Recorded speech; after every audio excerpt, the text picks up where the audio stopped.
Una vez estaba mi marido tomado porque él era alcohólico, yo tenía mis hijos chicos y esa vez él estuvo hablándole al punto tomado, le gritaba al diablo y le decía, lo retaba, le decía que a él no le hacía nada el diablo.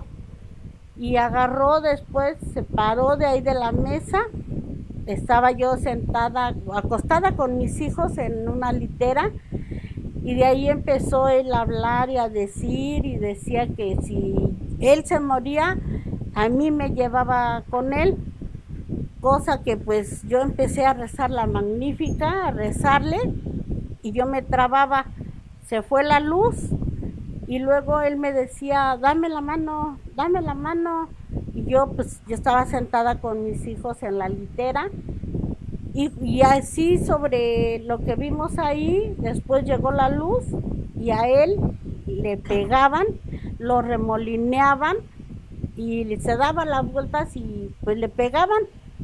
Después se volvió a ir el foco, se fue la luz del foco, y oímos cómo se cayó. Tenía una mesa redonda y oíamos cómo lo arrastraban. Empecé yo a oler como a leña, a humo, así como cuando quema uno la leña en los pueblos, así olía a humo, a azufre, olía bien feo. Y a él se oía cómo lo jalaban, lo arrastraban, quedó abajo de la mesa redonda con los pies hacia el rincón. Y pues yo y con mis hijos todos despiertos, pues diciéndoles que tranquilos, que no pasaba nada, pero oíamos cómo lo jalaban a él, cómo lo remolineaban, le pegaban, cosa que nosotros no veíamos nada.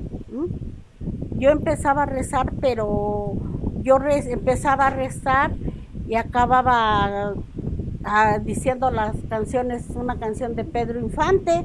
No sé cómo le hacía yo, pero no podía yo rezar. Lo quería persignar y no podía, pero mi cuarto olía a humo, a azufre.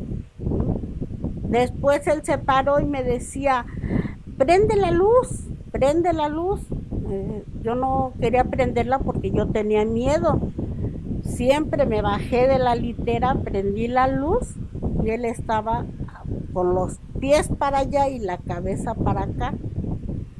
Yo la prendí y me decía, dame la mano, párame. No, decía yo no te doy la mano. Él decía que si el diablo se lo llevaba a él me llevaba a mí. Decía, no, yo no me quiero ir todavía. Hasta la fecha, gracias a Dios, él se murió y yo sigo aquí todavía con vida, cuidando a mis hijos. Amaneció y él estaba en el patio, pero ya para esto él estaba ahí todo triste, todo así con miedo. Yo fui y le dije a su mamá, ¿sabe qué? Que anoche el diablo arrastró a Jorge. Me decía, ¿cómo que lo arrastró? Sí. Pasó esto, él llegó, empezó primero a discutir, después estaba retando al diablo y se fue la luz, lo jalaron y él quedó con los pies abajo de la mesa. Fue mi suegra, se llevó agua bendita y dice, a ver, dice, vamos. No, todavía cuando ella entró, mi casa olía a azufre, así como a humo, pero él estaba sentado en un rincón, ahí en el patio estaba, y decía que no le tuviéramos miedo, que porque él estaba bien, pero ¿cómo iba a estar bien? Yo le dije a mi suegra y mi suegra llevó el agua bendita con su rebozo y empezó a rezarle. Ella le iba rezando durante todo el camino porque ella decía que tenía miedo. Dice, es que si yo voy, dice, ¿qué va a pasar? Pues no sé, yo le vengo a avisar por si algo le llega a pasar a su hijo, usted sepa lo que él hizo. Anoche estuvo retando al diablo y decía que el diablo no le hacía nada y que si tenía muchos, que le saliera. Yo le vengo a avisar porque si algo le llega a pasar, a mí no me vayan a echar la culpa de nada. Llegó mi suegra, le rezó, empezó a echar agua bendita desde que iba llegando Y mi marido le decía, ¿qué haces aquí, mamá? ¿Por qué me rezas? ¿Por qué riegas agua bendita? Si no soy el diablo, soy tu hijo. Pero ya mi suegra pues ya iba rezándole y persinándolo bajo el rebozo. Y así pasó, así estuvo todo ese día con miedo y ya de mucho fue cuando se empezó a quitar ese aroma de azufre a humo de leña, se fue quitando, pero todo eso le pasó a él.